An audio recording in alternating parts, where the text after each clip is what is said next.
अभी का जो टॉपिक है वो है planning and conservation of resource. अगर इसको हिंदी में समझेंगे तो रिसोर्स को बचाने के लिए हमको करनी है प्लानिंग। कभी भी किसी भी रिसोर्स को बचाना हो तो तीन चीजें याद रखना। क्या? Reduce, reuse, recycle. मेरे साथ वापस बोलो, क्या? Reduce, reuse, recycle of a resource. तो वो रिसोर्स ऑटोमेटिकली क्या होगा? कंजर्व हो जाएगा। अब आपको किसी भी रिसोर्स को बचाना है तो आपको ना सर्वे करना पड़ेगा। लेट सपोज हम लोग अहमदाबाद के अंदर रहते हैं, तो अब हम लोगों को अहमदाबाद के अंदर सर्वे करना है। अब आप बोलोगे कि भैया सर्वे क्यों करना है? हम सर्वे इसीलिए कर रहे हैं ताकि हमको पता चल सके कि अहमदाबाद के अंदर जितने भी रिसोर्स हैं उनके अंदर से कौन सा यूजफुल रिसोर्स है, कौन सा यूजलेस रिसोर्स है। क्यों सर्वे किया हमने? ये पता लगाने के लिए कि अहमदाबाद के अंदर कौन सा रिसोर्स यूजफुल है, कौन सा यूजलेस है। अब यूजलेस वाले रिसोर्स को हम हटा देंगे साइड में, किसको बचाएंगे? यूजफुल रिसोर्स को। समझ में आया? किसको कंजर्व करना है हमको? यूजफुल रिसोर्स को। तो पहला स्टेप क्या हुआ? हमने सर्वे किया, हमने पता लगाया कि कौन सा यूजफुल है, कौन सा यूजलेस है।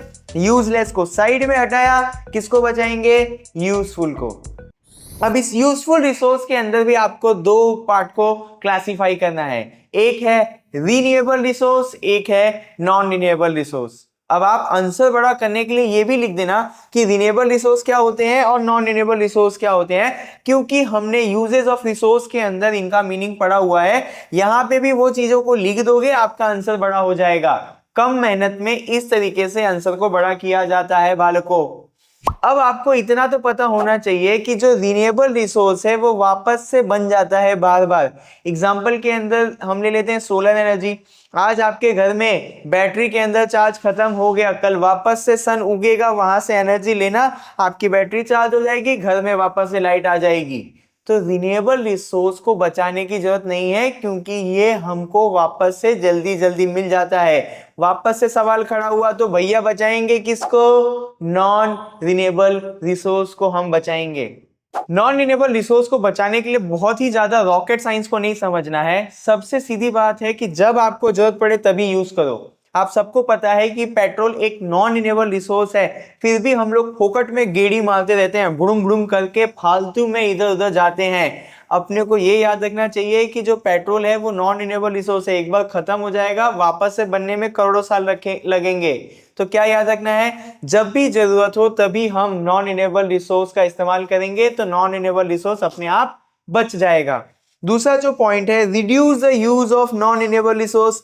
मैंने आपको पहले ही लाइन में सिखा दिया था रिड्यूस करना है इसका यूज। मैंने इसका लाइन बना दिया, आपका आंसर बन गया। देखो कितना इजी है आंसर को बड़ा करना। तीसरा देखते हैं, ग्रांट स्ट्रिक्ट लॉ। हमारी गवर्नमेंट को ना स्ट्रिक्ट लॉ लेकर आना चाहिए कि कोई भी अगर इंसान नॉन रिन्यूएबल रिसोर्स का मिसयूज कर रहा है या उसको वेस्ट करने की कोशिश कर रहा है तो उसको पनिशमेंट मिलेगी। शायद उस डर से लोग रिसोर्स को वेस्ट ना करें। तो तीसरा पॉइंट क्या हुआ? Grant strict law. चौथा पॉइंट जो है वो है develop alternative use of resource, यानी एक रिसोर्स का अलग अलग तरीके से इस्तेमाल लो। एग्जांपल दूं, हम पेप्सी लेके आए, पेप्सी के बोतल से पेप्सी पी लिया, उसके बाद उसी बोतल को हम लोग वाटर बोतल की तरह इस्तेमाल कर सकते हैं। जब वो एज अ वाटर बोतल खराब हो जाए तो खेत में भी उसको हम ले जा सकते हैं। हमारा रिसोर्स क्या है? बॉटल। इससे हमने पेप्सी भी पी ली, अब हम पानी पीने के लिए इस्तेमाल करते हैं। उसके बाद हम लोग क्या पता उसके अंदर फ्लावर रखने के लिए घर में उसको यूज करें, जब वहां से भी खराब हो जाए तो खेतों में भी ले जाने के लिए इस्तेमाल कर सकते हैं। अगर इस तरीके से हम लोग रिसोर्स का इस्तेमाल करेंगे तो भी रिसोर्स कंजर्व हो जाएंगे। अब अगला पॉइंट देखते हैं जिसके अंदर लिखा हुआ है कि गवर्नमेंट को लॉ लेके आने चाहिए हमारे रिसोर्स को बचाने के लिए। ऊपर मैंने ऐसा बोला कि ग्रांट स्ट्रिक्ट लॉ, इसका मतलब ये है कि गवर्नमेंट पनिशमेंट करे कोई भी इंसान अगर रिसोर्स को बर्बाद कर रहा है। तो नीचे वाले को ऐसा मैं बोल रहा हूं कि कानून लाना चाहिए। दिखने में एक जैसा है पर लिख देना, आपका आंसर बड़ा हो जाएगा। लास्ट में जो फुद्दू सा पॉइंट है कि हम, लास्ट में एक फुद्दू सी लाइन है जो लिखते सबको ये फॉलो कोई नहीं करता। क्या बोला गया है कि हमको अवेयरनेस क्रिएट करना है हमारे रिसोर्स को बचाने के लिए। मालूम सबको है कि पेट्रोल एक दिन खत्म हो जाएगा, बट कोई भी रुकता नहीं है, सब उसको वेस्ट करते हैं। लिखने के लिए लिख देना कि हमको अवेयरनेस फैलानी चाहिए, किसके लिए? हमारे रिसोर्स को बचाने के लिए, बाकी करता तो कोई नहीं है। ठीक है, ये टॉपिक के अंदर अगर आपको कुछ भी समझ में नहीं आया तो मुझे कमेंट करना, मैं इससे भी इजी तरीके से आपको समझाने की पूरी कोशिश करूंगा।